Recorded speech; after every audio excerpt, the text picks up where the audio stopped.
Hey there, and welcome back to another video. In this episode, we're gonna talk about simple past tense.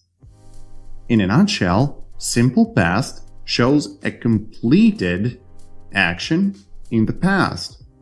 I'll tell you more details in the next lesson. But now, let's concentrate on how it's used. First comes the subject, as usual.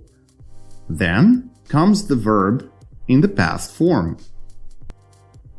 If it's a regular verb, just add d or ed to it.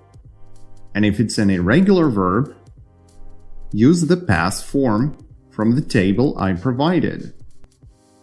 For example, I saw you in the park yesterday.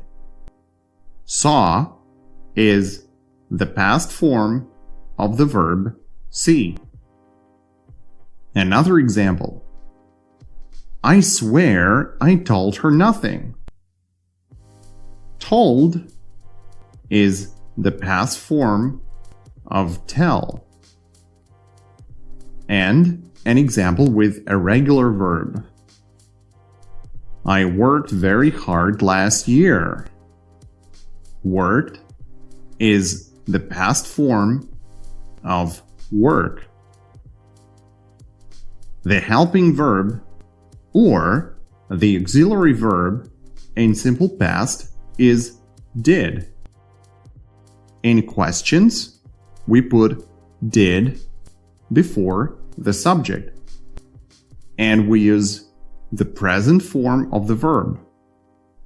For example, did you tell her about my girlfriend? Or, why did you decide to go to Harvard? And if the subject is unknown, if the subject is a question word or a question phrase, we build a question like a regular sentence without adding the helping verb did. For example, who told you about my girlfriend?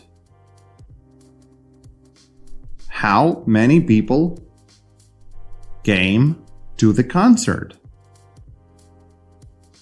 And to make a negative, we use did not, or its contracted form didn't. For example, I didn't steal your bubble gum. I didn't run as fast as she did. Sarah didn't recognize him after so many years. Nothing difficult at all. In the next episode, I'll show you when simple past is used. So stay tuned.